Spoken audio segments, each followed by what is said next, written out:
Welcome to Natural Habitat Adventures Daily Dose of Nature, Lost and Found, Rediscovering Extinct Species, presented by NatHab Expedition Leader Mike Hillman. Thank you so much for being here today, Mike. I'm going to hand things off to you. Thanks, Kendall. Well, again, welcome everyone to my presentation. It's going to be a fun 45 minutes to an hour talking about one of the topics that's really interested to me, talking about extinct species and maybe finding them again out there in nature. But before we get into it, I'd like to introduce myself a little bit more and talk about my background. So again, my name is Mike Hillman. I've been with Expedition Leader with Natural Habitat Adventures for a few years now, and I've guided in a bunch of different locations. I guide in Yellowstone in all seasons. I guide up in Alaska in Kenai Fjords, Katmai, and Denali National Parks. I guide over in Greenland, and I also guide in Churchill during our polar bear season. And I very much love guiding. It gives me a chance to get out in nature and talk about all these different species that we see today, but we also maybe get a chance to talk about some species that used to exist out on these landscapes, because I've always had this interest in extinct species and kind of what used to be here and how all these different forms that nature has taken over the millions of years. And if you're like me, you've probably had this kind of thought in the back of your mind is how cool would it be to take a time machine and be able to go back to some of these prehistoric landscapes and see something like the dinosaurs roaming across the landscape, or see saber-toothed tigers and woolly mammoths out on the tundra, to be able to see such a weird and unusual creature that we only really have reference of as illustrations and bones. And so to be able to see this animal in living, breathing flesh is pretty exciting. And to be honest, I would pay a king's ransom to not even just go back that far, but go back just maybe 150 years and get a chance to see these guys, the passenger pigeon. They were these massive flocks all across the eastern United States, and we're talking billions of birds in just one flock, where it was said that as they flew overhead, the sky would get darker and it would take minutes, if not longer than that, for that flock to fly over. And so just the idea of something like that out on our landscape really excites me and gets me interested in the idea of seeing and understanding these extinct species a little bit more. And so the question we got to start with first is, what is extinction? Now, pretty basically, of course, you know that a species is extinct when it's no longer found. It's no longer found anywhere on the planet, not in the wild and not in a zoo or a captive situation. But who kind of gets the way to say what's extinct and what isn't extinct, and what are the rules about when we declare something extinct? It's very hard to prove a negative. It's easy to prove a positive, but it's hard to prove whether something is there or not. And so when you take examples of some extinct species early on in our human history, something like a dodo bird that lived on the island of Mauritius, they got on the island there, they were overhunted, and within a very short amount of time, they were completely removed from the island. And so we typically or historically have called a species extinct after we can't find it for about 50 years. And that was the benchmark for a long time in the scientific community about deciding something is extinct or there's still hope for it somewhere out there in the environment.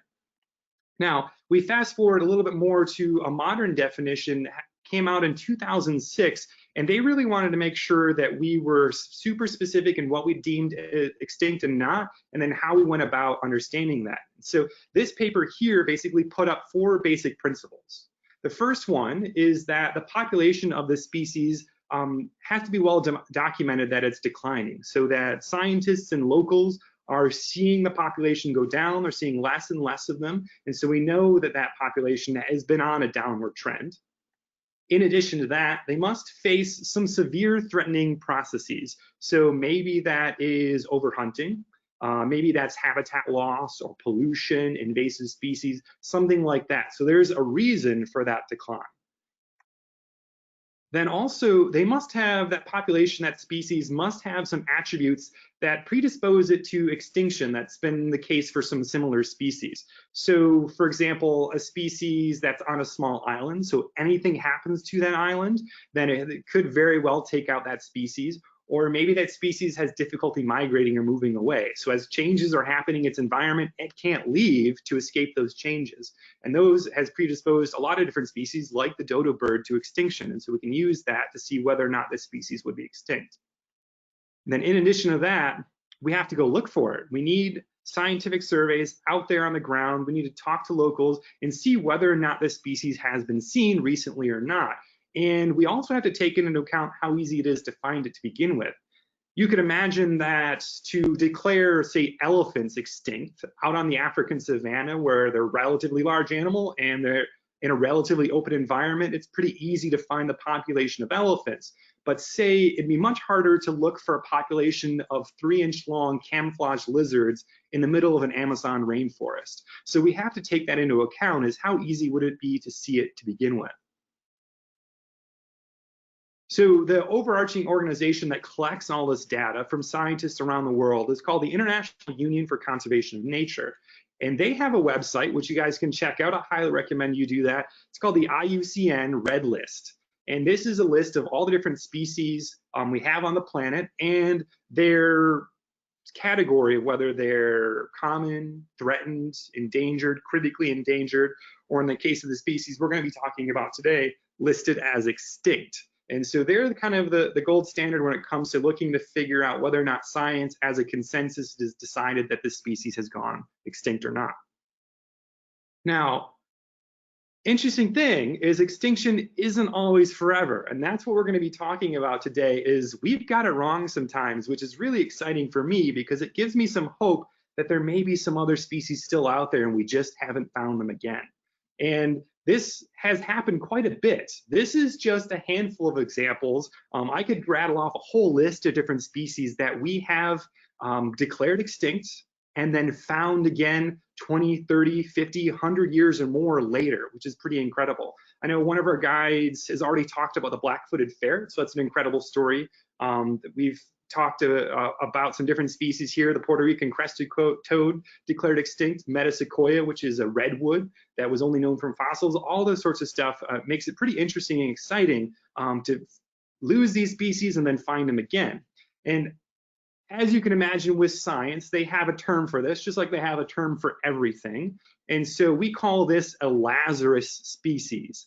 And what that's referring to is actually the Bible. In the New Testament, Jesus went to visit one of his disciples that had passed away 4 days prior and was able to resurrect him and bring him back to life. And so makes sense. It's a good term to use, Lazarus species. I think it's a bit more scientific and it has a bit more of a good ring to it than like zombie species coming back from the dead.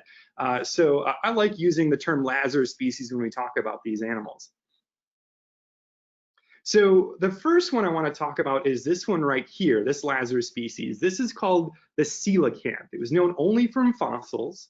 You notice some pretty interesting things about it. It's got these lobed fins, this big flat tail, kind of an armored face to it. And this was known from fossils that we had found in the strata anywhere between about 360 and 80 million years ago. And this was an extinct species of fish that we found in what we'd consider a more ancient or more primordial sea.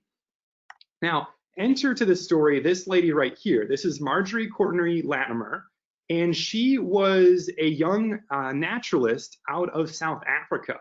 And what's pretty incredible, in the 30s, she got a job as the curator of the East London Museum, which is in South Africa. You can see that little red blip right there on the bottom of the screen where East London is in South Africa. And for a young person and a young woman to get that job so early on in the 1930s was pretty incredible. But that just goes to show you how incredible and great of a naturalist she was.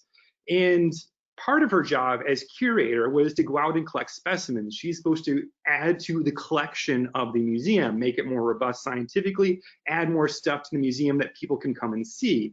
And so one place in particular she wanted to go was this little island here. You can see on the left side of your screen right there with the red blip.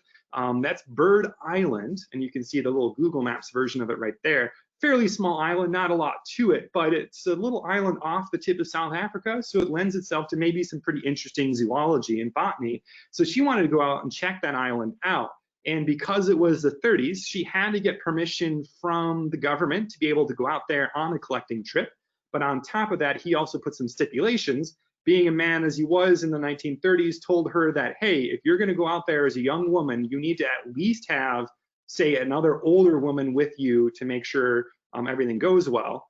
And so she had to convince her mom to go with her, and then the two of them had to convince their father to give her permission to be able to go out to this island as a professional excursion to collect these species and bring them back to East London Museum. Now, it was during her time there that she met a number of different people coming and going to the island. One was this boat captain. His name was Hendrik Goosen. He was the captain of the Noreen, and he was one of the many fishermen out along the coastline there. And he was going out every day with his trawl net, collecting different species of fish and then bringing them to market to sell.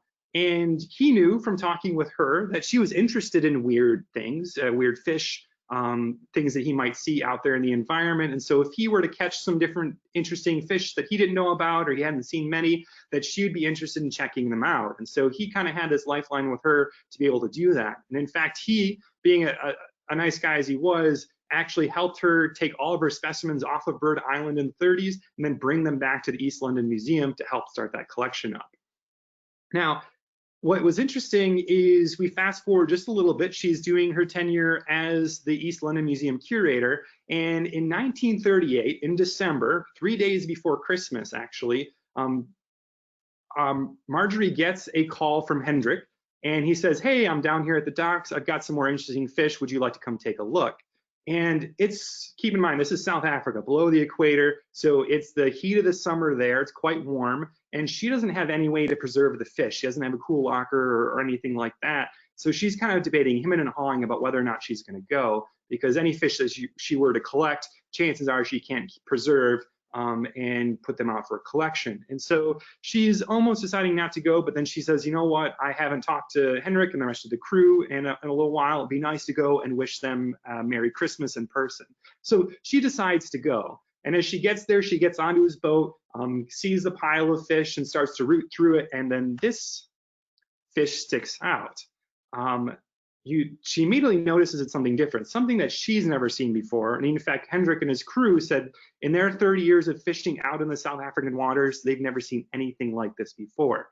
And it's kind of bluish gray. It's got these white flecks to it, and it's got these weird lobed fins, and it's got this kind of bony structure to a head, kind of an armored skull. And so she's going, you know what, I don't know what on earth this is.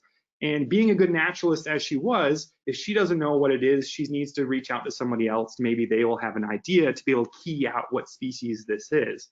And so she reaches out to a gentleman. This is J.L.B. Smith. He's an ichthyologist or a fish biologist and chemist out of Grahamstown, which is a good bit ways from East London. But she had met him through her curatorial work. And she decided to phone him up and try to talk to him about what she was seeing. And this has to be probably one of the best examples of phone, letter, and telegram tag that I've ever seen, because they go back and forth over the course of a month, corresponding to each other and just missing each other. She, in fact, during her first call, calls to his work, and he's not actually in town. He's on vacation for a week. And then so she decides to send a letter and doesn't get any response back.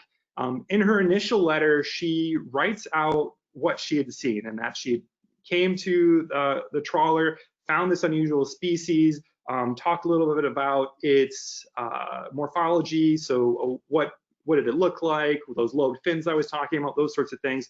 And then sends along, pretty interesting thing, this is her drawing, her initial drawing of the fish.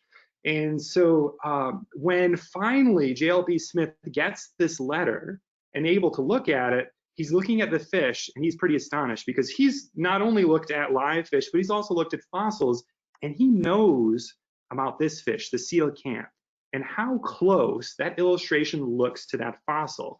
But keep in mind, no one's seen this species for at least 80 million years. That's what we know in the fossil record. So the idea of this is basically saying that someone had just drawn out a dinosaur and, hey, what kind of dog is this? And you're like, there's no way this could be a dinosaur. And so he's initially a little bit incredulous, but he's hesitant because he doesn't want to say it just yet, because he doesn't even want to say it to himself that he's thinking it, that maybe this is the species that he's thinking. And so And he writes back to her, and she doesn't get the letter for a few days. By this point, she's worried about this fish rotting. She has no way to preserve it, remember? She actually goes to local restaurants and can't get them to preserve it for her because they're not taking the stinking, rotty, oily fish into the restaurant. Her last just effort is to go to a morgue and see if they'll preserve the body there, and they turn her away as well. And so finally she says, you know what, I just can at least take it to a taxidermist to preserve the skin.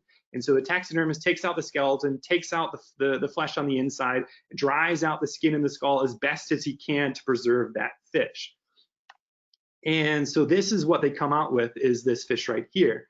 Now, keep in mind, JLB Smith is getting this information. He sends a letter back, and in his letter, in bold statement, he says, at the very least, please preserve the insides of the fish and the skeleton.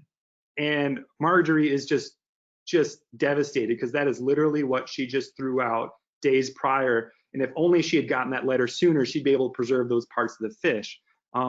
So he says, if not that, at least can you send a picture?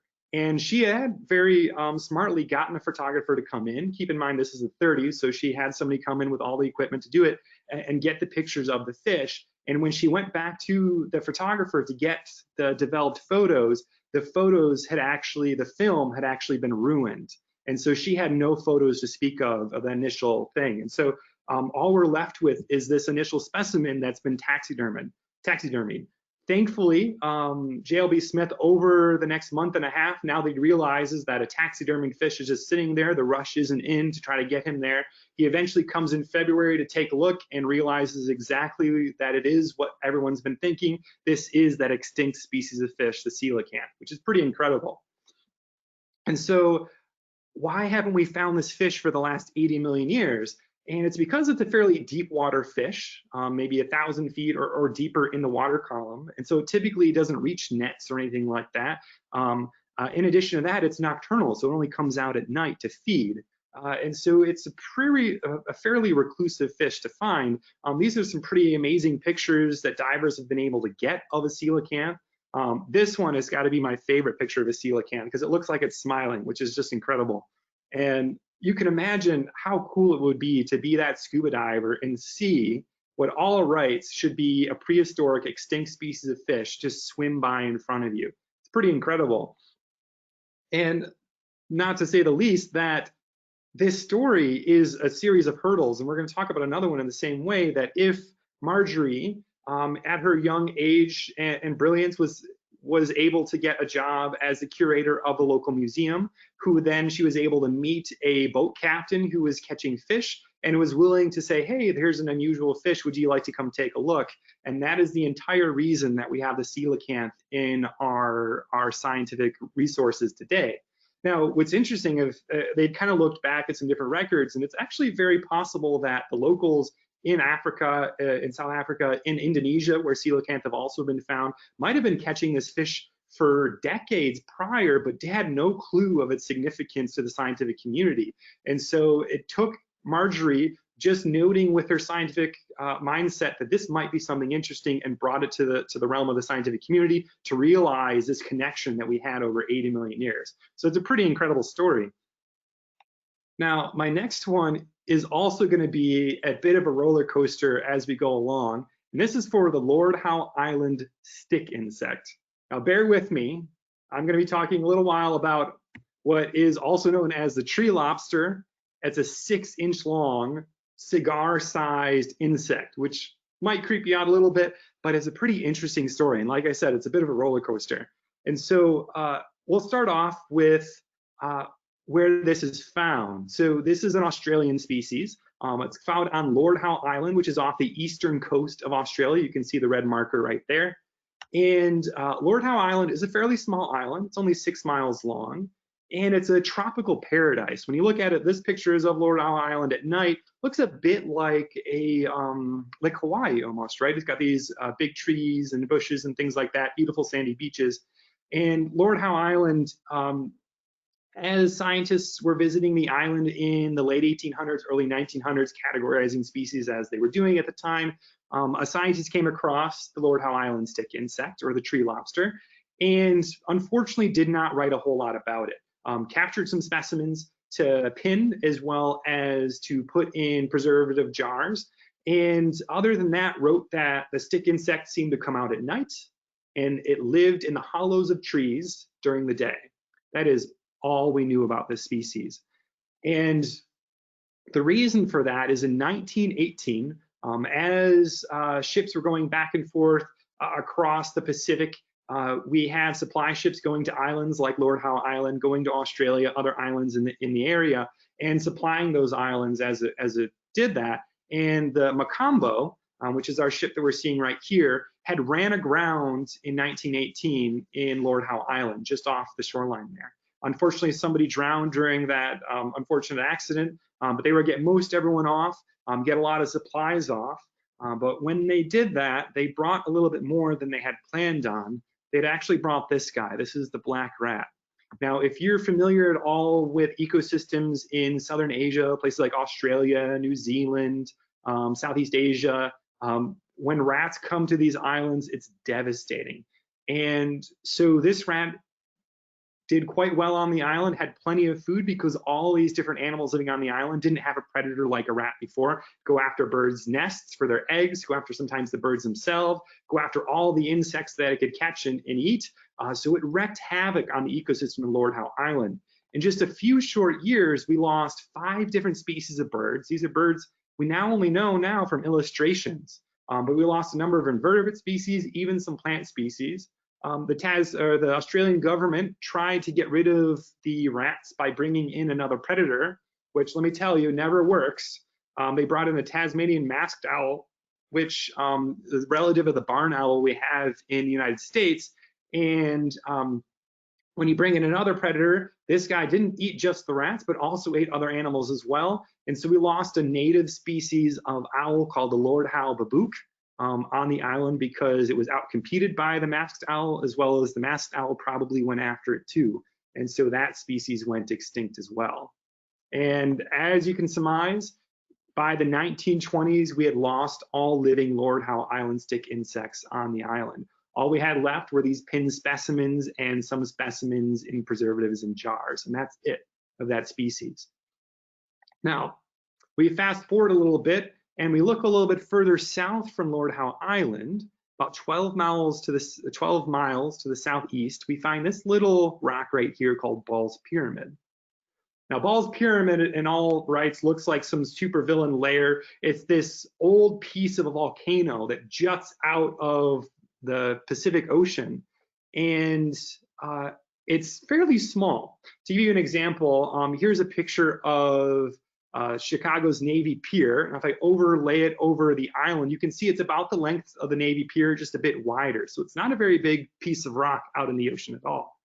And as you can imagine, a big mountain that's about 1,800 feet tall, jutting out of the ocean, was a bit of an attractant for mountain climbers and adventurers. They came to Ball's Pyramid to be able to climb this rugged rock terrain all the way to the peak and look out over the open ocean, which is pretty a unique experience.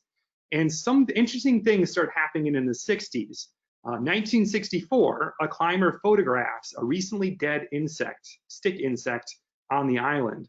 And then just 5 years later, another climber finds pieces of stick insects at the summit, the very top. One has actually been incorporated into the sticks of a bird's nest.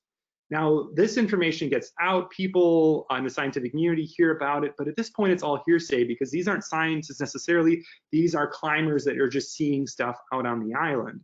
And this is where in the part of the story we get these two gentlemen, David Purdell and Nicholas Carlisle. They're working with the Conservation Department of New South Wales in Australia.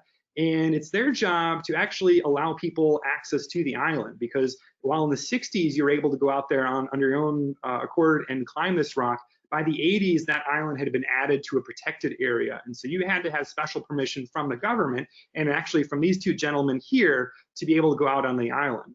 It was their job to determine the validity of these permits people were applying. And they kept getting over and over these permits of people saying, hey, I would like to go out to Ball's Pyramid because I would like to look for the Lord Howe Island stick insect. And when they look at the list of people that were on the expedition, it'd be climber, climber, climber, climber, climber, climber, climber, boat captain, and that's it. Not a single one of these would have an entomologist or a conservationist or anything on it that would add some validity to this expedition. And so they were using the guise of searching for the stick insect as a way to just go out there and climb the rock. And so they were sick and tired of people doing this. So finally, David Pradell said, you know, the only way we can put a stop to this is if you and I go out to the island, confirm there's no stick insects on this island, and then no one can put out that they're looking for it anymore because we put in the due diligence that we need to.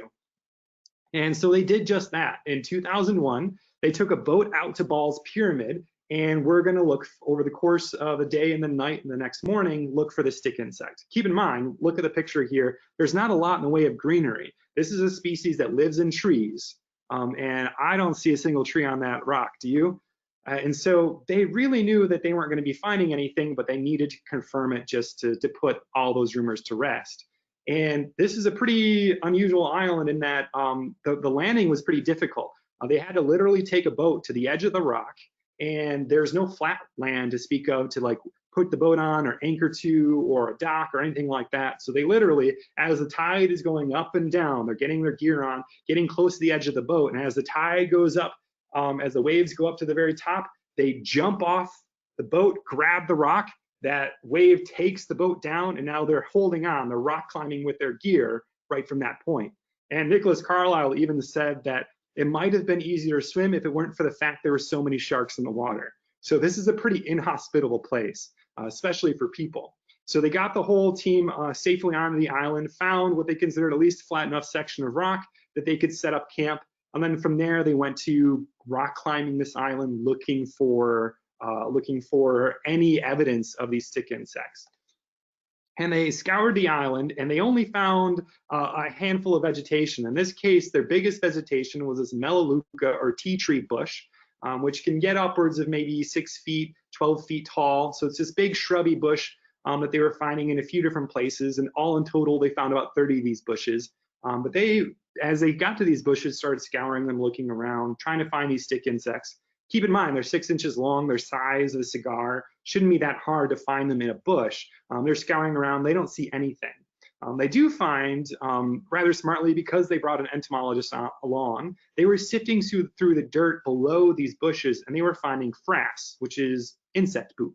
And some of it was quite big, but they had seen plenty of large crickets on the island. And so they weren't saying anything whether or not that was poop from a stick insect or from just these crickets. And so over the course of the whole day, scoured as much of the island as they could and decided, you know what, there's nothing here. And so they headed back down to camp. They were going to spend the night, and then the boat was going to come in the next day. And as it starts to get dark, David comes to the rest of the group and says, you know, to really do this due diligence, we know just a few things, right? We know they live on trees and they come out at night. We really should go out at night on this island just to make sure they aren't here. And Nicholas and another one of the expedition crew members decided, you know what, we're up for it. We're gonna start rock climbing at 10:30 at night on a rock precipice, hundreds of feet above the cold Pacific Ocean, and try to look for this insect. And so that's exactly what they did. They put on their headlamps. He had a little Instamatic camera he put in his pocket and started rock climbing, heading back to some of these bushes, hoping to maybe see something. And what's pretty incredible is the second they got to that bush, the one where they found the insect poop underneath it, he turned on his headlamp, aimed it at the bush, and immediately they had a glimmer from the dark, shiny exoskeleton, dark, shiny outside of a Lord Howe Island stick insect. They had found it again. It was lost in the 1920s. They found it again in 2001. So it had been gone from our record for more than 80 years. And it was living on a bush, on a rock in the middle of the ocean, which is it's mind-boggling to think about. And so they started hurriedly searching all these different bushes. He got a picture like this one here. And during that 2001 expedition, they found just 3 insects that night when they were looking, 3 stick insects, 2 female adults and a young female. Now, the 2 gentlemen that found them had to kind of collect their excitement because they had to then rock climb hundreds of feet down back to camp to tell the rest of the group. And so if they had been too excited, slipped and fall to their deaths in the ocean, we would still not know about the Lord Howe Island stick insect to this day. So they had to be like, okay, calm down. We can rock climb down. They got down, told the rest of the crew. They were elated. They headed out the next day and immediately started planning their expedition to come back and see them again and start to study them. They were able to come back in 2002, just next year, and doing a little bit more searching, a little bit more staff going out at night. They were able to find a total of 24 different individuals between these 30 bushes that they found on the island, which is pretty incredible. Relatively small population. At this point, it is the rarest invertebrate in the entire world because of how little that population is. Now, because they started thinking about how to protect this species because of that exact reason. It's the rarest species in the world. How do we keep these guys from going extinct? They've done well for 80 years, but who knows what could happen? And so they want to start bringing them back for a captive breeding program. But as you can imagine, the bureaucracy for something like this is pretty incredible because this is an extinct species. What kind of protections does an extinct species have? Can we bring them back? Can we not? And so they need to go back and get all the red tape out of the way. And so they're going to come back in 2003, so next year, and get some individuals, males and females, and then bring them back to start a captive breeding program. Now, while they're back in mainland Australia doing this, they get a call that someone in the area has seen a rock slide actually come through across the island. And their heart immediately drops because there's a chance that rock slide just completely wiped out that entire population of Lord Howe Island stick insects. And so they try to get as much red tape out of the way. They charter an expedition and they go back in 2003. Thankfully to them, rock slide was on a different side of the island. Those bushes are protected and they're able to get, this is their only permission, they get 4 individuals in 2003, 2 males, 2 females. So they have their breeding population. They send 2 of those insects, the male and female pair, to an entomologist and private breeder who works really good at breeding some of these rare and endangered species. And then they send 2 to the Melbourne Zoo. And immediately, the 2 at the private breeder, they die. So now they're down to just 2 individuals to start their program. And on top of that, the female at the Melbourne Zoo, she gets sick.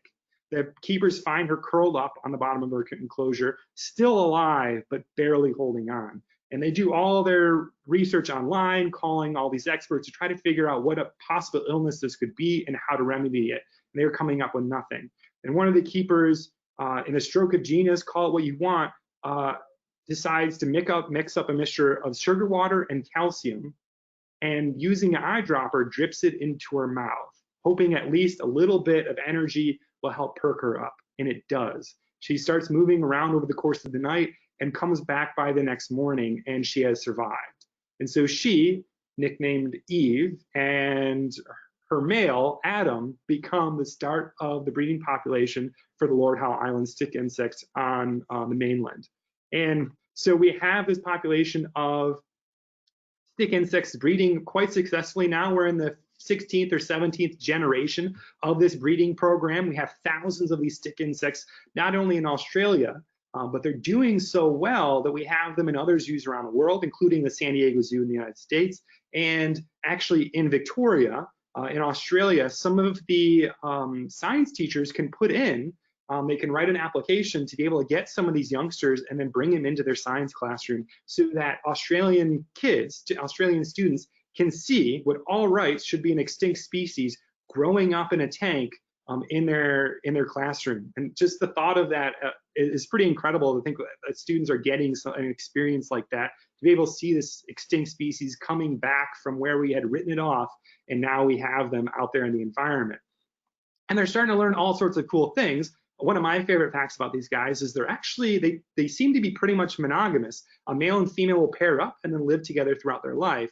And what's even cuter is, that's right, I use the word cute when describing these guys.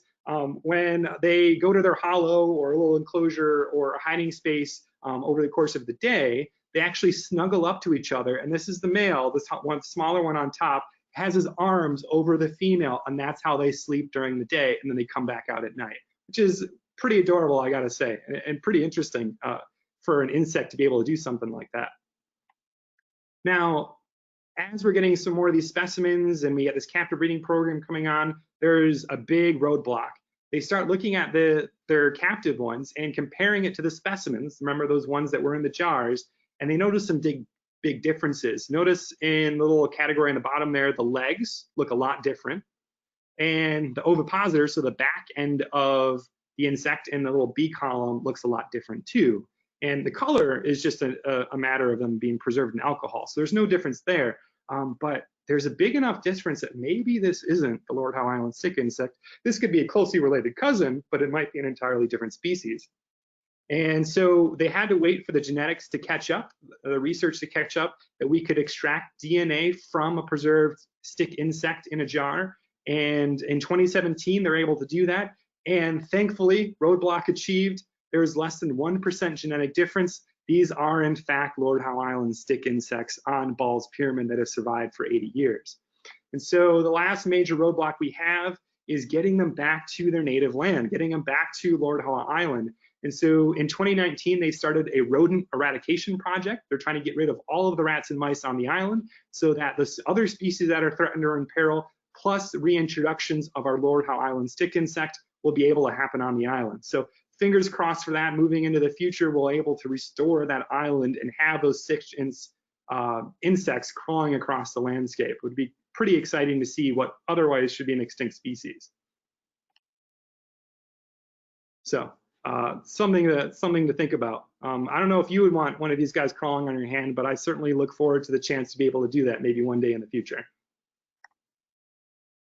Now, those are just two stories, pretty incredible stories of species that we've lost and we've found, but there are some species out there that we've lost, but we may yet find. So we have to keep our eyes out, eyes peeled, because there are more things out there getting discovered every single day, and some of it may be stuff that we'd already written off. One such example is the ivory-billed woodpecker. This was found as a crow-sized woodpecker that was found in southeastern United States. So just down in places like Florida, Louisiana, Alabama, Georgia, Mississippi. And this was a species that unfortunately succumbed to the logging that was happening in the Southeast in the late 1800s and early 1900s. And so we're losing a lot of this forest, which is the prime habitat for our ivory-billed woodpecker. And so this species, unfortunately, gets last seen confirmed in 1944. And that's really the point where we say more than likely this species went extinct. That being said, this map right here shows in 1944 and then to the future, to present day, all the different reported sightings. So people have either heard something that sounds like the ivory-billed woodpecker, they've claimed they've seen it, or they've gotten some video footage of what they think to be the ivory-billed woodpecker. Most recent one is over here in the panhandle of Florida in 2006, 7, and 8. We have some circumstantial evidence that could have been our ivory-billed woodpecker. And that is published by this gentleman here, Michael Collins. He is a naval engineer and researcher that has devoted the rest of his non-work life to going out into these swamps, into these forests, and trying to find our ivory-billed woodpecker. He's gotten video evidence, though it's very grainy. It's a few pixels. It's kind of an homage to Bigfoot style. It's very blurry. You could maybe say it's an ivory-billed. You could also say it could be something else flying around. It's very difficult to tell from his footage. Now, in 2016, when Cuba was opened up to tourism again, we also have researchers from Audubon and Cornell that head down to Cuba because that also was a stomping grounds for the ivory-billed woodpecker. And just like Cuba was able to preserve a lot of its history, they may have had chances to preserve this ivory-billed woodpecker without us even knowing it, or even without them even knowing that this bird was still haunting their forests. Unfortunately, that expedition in 2016 comes up with nothing, but they have some anecdotal evidence from people talking with locals that they may have seen this bird out there in the environment. So the hope still remains. That being said, you might look at these pictures and say, hey, I think I've seen this species, but I will say real quick that there is a closely related cousin of it, the pileated woodpecker, which is on the right side of your screen, versus the ivory-billed on the left. They look very similar, right? Some big differences. They're a little bit larger. The ivory-billed has a major amount of white on its wings when it's sitting on a log. And also the face of the ivory-bill is all black versus the black and white striping of the pileated. So make sure you get good pictures or video before you go on saying that you've seen an ivory-billed woodpecker, because chances are 99.9999 times out of 100, you're probably looking at the pileated woodpecker. But who knows? I'm still holding out hope that it could still be out there, because I love the idea of being able to see this species again. If we can protect it and grow their population again, it would be amazing. I'm a bird watcher, and to be able to see an ivory-billed woodpecker in the flesh out in the wild would be pretty incredible. Now, another species, moving back to Australia, that could very well still be out there is the Tasmanian tiger, also known as the Tasmanian wolf, the marsupial wolf. The thylacine is another term for it as well.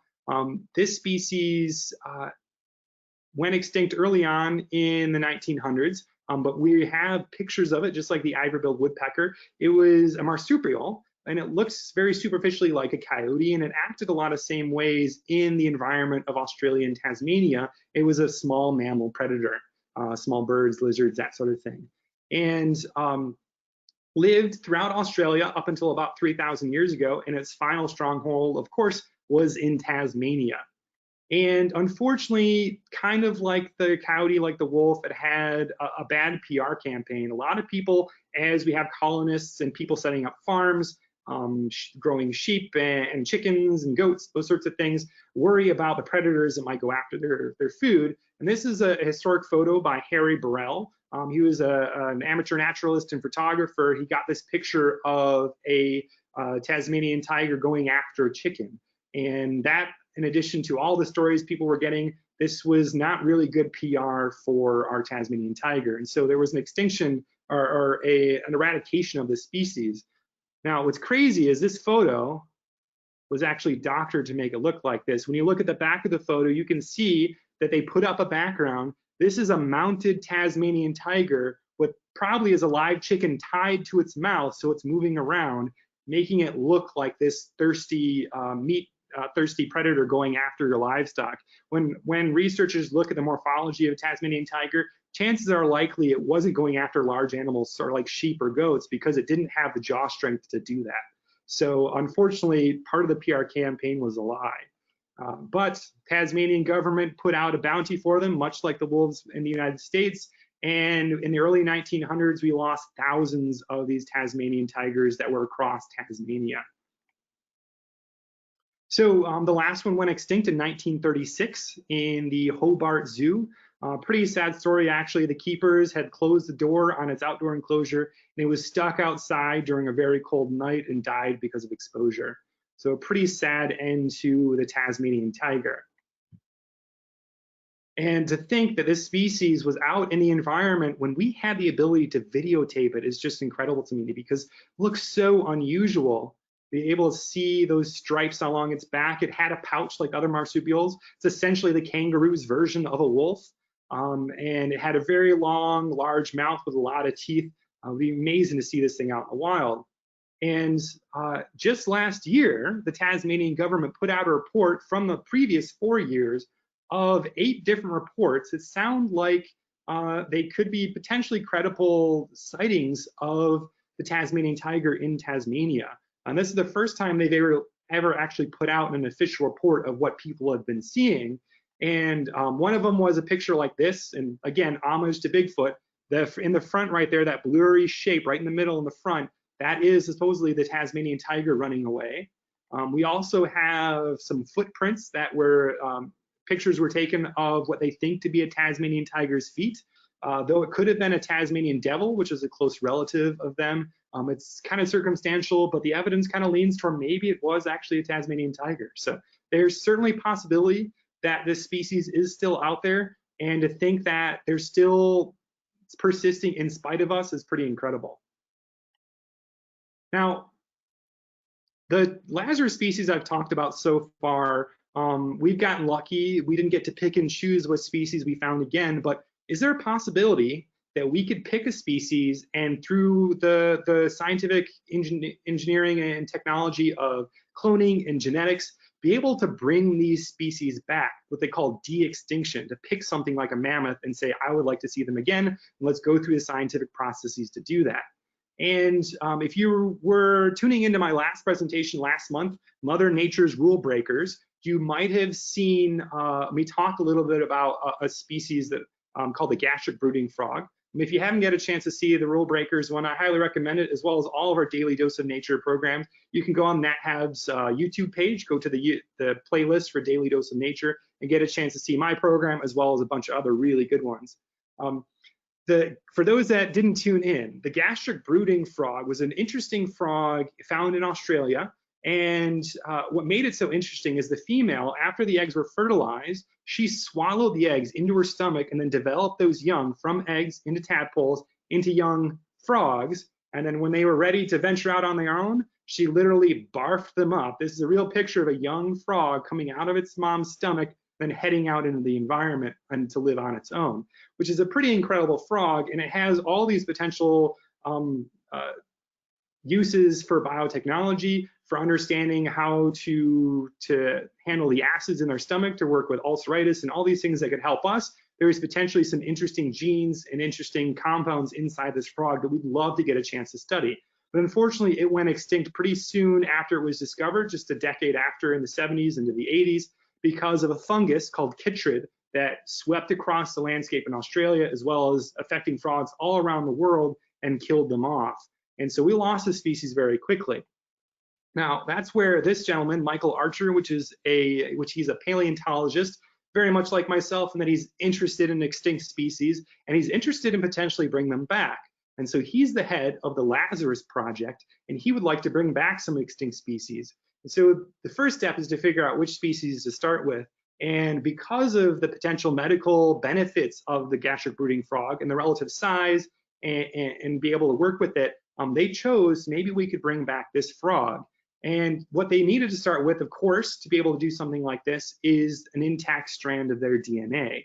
And no one had really saved many specimens of the gastric brooding frog because it had gone extinct so quickly.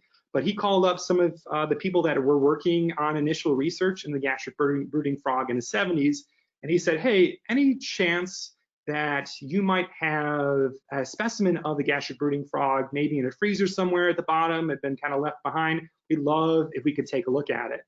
And lo and behold, at the bottom of a freezer, they found one of these intact frogs.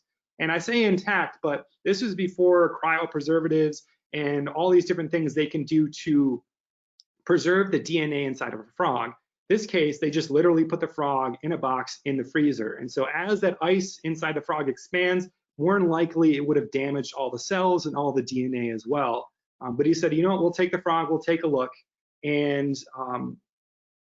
when they looked at the frog, they realized they did in fact have intact DNA. So they wanted to go about the process of potentially bringing this frog back.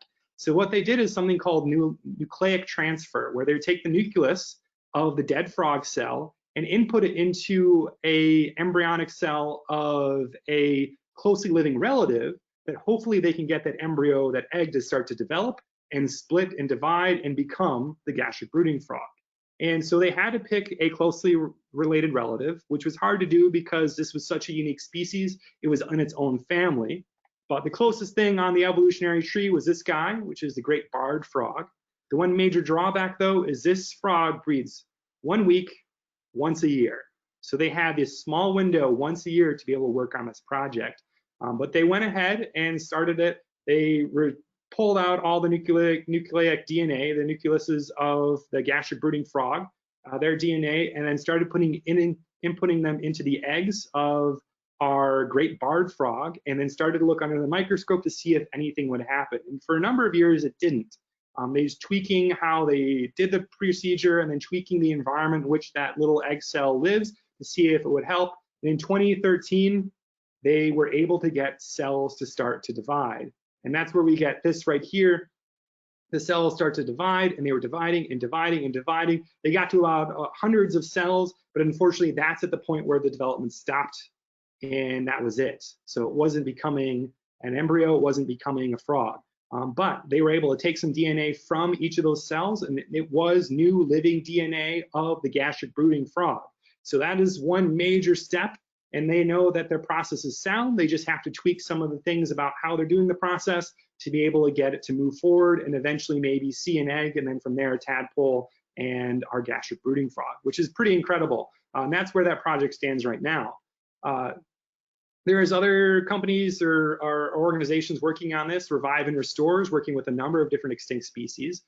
They're working with things like passenger pigeons and things like that. And before you get too far into it thinking, okay, is this just Jurassic Park at the very beginning stages? And unfortunately, no. When we look at the DNA that we need, an intact DNA sequence, what we find is that anywhere between about 10,000 years to 1,000,000 years ago, that DNA will start to degrade to the point that we can't use it. So fear not, we're not bringing back dinosaurs, but hopefully something a bit more on the recent scale is something that we could work with, as long as we have the right DNA samples to do that. So here's just a handful of the species they're working with in some different organizations. The thylacine, the Tasmanian tiger, the woolly mammoth, even the passenger pigeon are all candidates potentially for de-extinction. So this is a pretty incredible leap in scientific technology. And anytime that happens in the sciences, we have to start asking ourselves some pretty ethical and moral questions. So I've got a handful of them here that I kind of want to ask in something for you guys to think about. The first one is it too unnatural? Is this really playing with science that we really shouldn't be? Is an extinct species extinct and we should leave it at that? So what responsibility do we have to revive a species that we had a hand in destroying? Is it our moral obligation, our moral imperative to bring back species that we wiped off the face of the earth? And for some species like the gastric brooding frog, once they left the mother's mouth, that was it. They were on their own. There was no parenting whatsoever. But something like a woolly mammoth, they had years of experience. They had to teach their kids in order for their young to survive out in the environment as they did. So how do we revive social traits? Is that even possible to teach a woolly mammoth to be a woolly mammoth? And should this money and effort be put somewhere else? It's quite expensive. There's a lot of research that's going into this. And should this be really shunted towards conservation of species that we're already losing today? Now, some proponents of de-extinction have talked about the fact that being able to create new individuals in a species could be used for those species that are in very small numbers that need some genetic variability, and they could add that through these same processes. And so they could actually help, these processes could help with conservation of species that still exist to this day, but are in exceptionally small numbers. And some more questions for you. How far back should we go to de-extinct something? Are we talking the last few hundred years that we know we had a specific hand in getting rid of? Can we go back to the last ice age? Is it right to be able to do that? And if it's easy, I should say relatively, to de-extinct something, will conservationists lose the battles every time when it comes to a developer, a miner, a logger saying, hey, let's wipe out this landscape, let's get all the resources we can, and if something goes extinct, you can just bring it back later.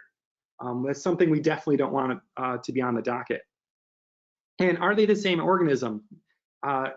Just about every scientist, including the ones that are working with de-extinction, will say the species that they're working on aren't going to be an exact copy. There will be some genes that are wrong. They'll learn different things than they probably learned back when they were alive. And so they're not going to be quite the same animal. But does that matter? By bringing them back and putting them into the ecosystem where they had a major role potentially, they could be helping that ecosystem survive. And if they're close enough to meet that same job, doesn't matter if they're the exact same species or not. And finally, are we ready to keep them from going extinct a second time? Have we done the due diligence to make sure their environment is safe for them, that we as a people are ready to see this species back in the environment? So with that, I'll leave it at that. Those are some interesting questions that scientists are still wrestling with. But I want to thank you so much for listening on my presentation, and I welcome any questions from you guys. Thank you, Mike. That was great. We do have some good questions for you, and I'd just like to remind everyone watching, if you have a question for Mike, you can submit those in the control panel under the questions field. Okay, first question. Do you know what the lifespan is of the stick insects? Oh, they just live for a few years. It's not terribly long. Okay, and do you know why the passenger pigeon went extinct?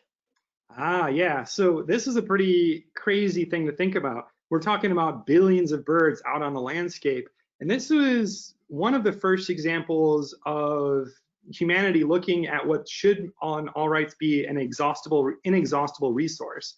There are billions of them out in the environment. If we shoot 10, if we shoot 100, if we shoot 200 or 1,000, what difference does it really make? It's a drop in the bucket. But cumulative over time in the 1800s and 1900s, as we were shooting these pigeons left and right, their population kept dwindling and dwindling and dwindling.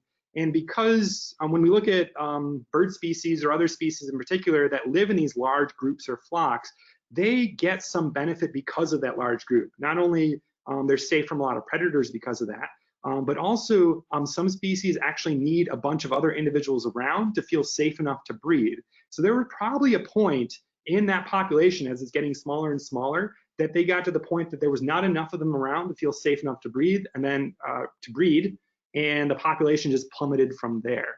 And so that's more likely what happened, is because we just shot so many of them because we didn't think it mattered because there were so many of them out there. And that was a point where they eventually went extinct because of that.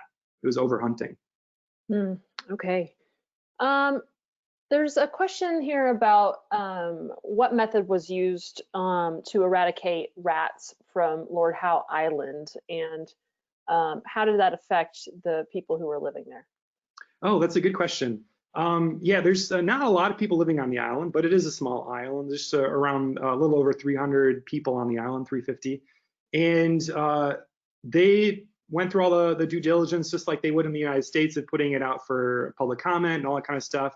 And they were doing basically two different things. One is baiting them. So using a specific, like a pesticide, a poison that would be specific to the rats, that they would eat that, flavor it with something, they'd go after the food across the island by scattering it with helicopters, and the rats would find that food, eat it, and then eventually die.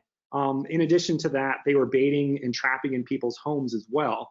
And so the people were very much involved in that because they want the rats gone. As you can imagine, the rats are supposed to be in the United States and mice are supposed to be in the United States. But if you live in a place where you don't have to have mice, you don't have to have rats, and you want to join the government's effort to get rid of them, I could see some reason for doing that. And so they were on board with that. It's just started in 2019, so the process is going to take a number of years to happen. And so we don't really have any concrete data as to how the project's going just yet. Okay, great. Is it possible that a species could be determined to be extinct, but in fact just lives in another area not known to scientists? Well, that's exactly what a Lazarus species is. So each one of the species that I've talked about, with the exception of those extinct ones at the end, like the black-footed ferrets, like our Lord Howe Island stick insect, we're living somewhere, but we, scientific community, had declared them extinct. In some cases, like the coelacanth, some locals and native peoples probably knew of their existence, but the scientists didn't. And so there are a number of species that are probably still out there. Every single year, at least one or two species that are considered Lazarus species are found. And so it's certainly possible. Now, there's another word in between extinct and endangered called extirpated, which is when the species is extinct in an area, but it's found somewhere else that we know of. Some cases it's extinct in the wild, so it's extirpated from the wild, but we have them in zoos. That's one of the major benefits of zoos, is because they can be this genetic reservoir and house some of these species and protect them until that environment can be made to be able to reintroduce them back into the environment. So there's kind of a major gradation between extinct in the wild, extirpated, endangered, all that sort of thing. Okay. And there's a lot of curiosity about whether or not there are any implications or possible negative consequences to reintroducing a species to an area that was previously thought to be extinct. Yeah, that is a good question. And when we're talking about de-extinction in particular, that's a big question, because a woolly mammoth is not a small insect we're adding back to the environment. This is a massive creature. And so there's differences, major differences in the kind of impact they could potentially have. And some proponents of de-extinction and bringing back the woolly mammoth actually say that the Arctic tundra that we know of, the one that I go to when I'm talking about polar bears in Churchill in Canada, may not actually be the tundra it should be, because the mammoth should be in places like Siberia and northern Russia, and they create a different environment, which should be how the tundra actually looks, what they call the tundra steppe or the tundra grassland, because this massive animal is going across the landscape, eating up plants, and then fertilizing the landscape, creating more growth than it would normally. So that is a big question, is if we bring this animal back, what kind of problems could we have from it? And a lot of proponents for de-extinction or just reintroducing species is that the ecosystem we see as today is broken. We may just not know it because this animal went extinct long enough ago that what we think is a studied forest, well-researched forest, is actually missing pieces. So it's a good question indeed. Great. Well, it is just about, it is the top of the hour. So I'm going to call it there with questions. And Mike, this was absolutely fascinating. Thank you so much for doing this presentation today. It was such a great way to start the week. I'm going to hand it back to you for closing comments. Great, thanks, Kendall. Well, I hope you can join me in being a bit hopeful when it comes to conservation, because even when a species goes extinct, it may not be the last page in the book. There might be another chapter out there that we just don't know about yet. They could be surviving somewhere. And so the search shouldn't necessarily end there. Always go out into nature, always be looking and get a chance, maybe find something unique or interesting. Maybe it's not an extinct species, but it's new to your area that's happening in bird watching all the time. And so I thank you so much for listening to my stories, and hopefully you'll feel a little bit of hope when it comes to extinction, that it might still be out there. I appreciate it, and have a good day. Thanks, Mike. Thanks again. And my thanks as well to everyone who tuned in today. Be sure to join us tomorrow for our next daily dose of nature. We did record today's presentation, and we'll have the replay available on our website soon. And with that, I'll conclude the webinar. Goodbye, everybody.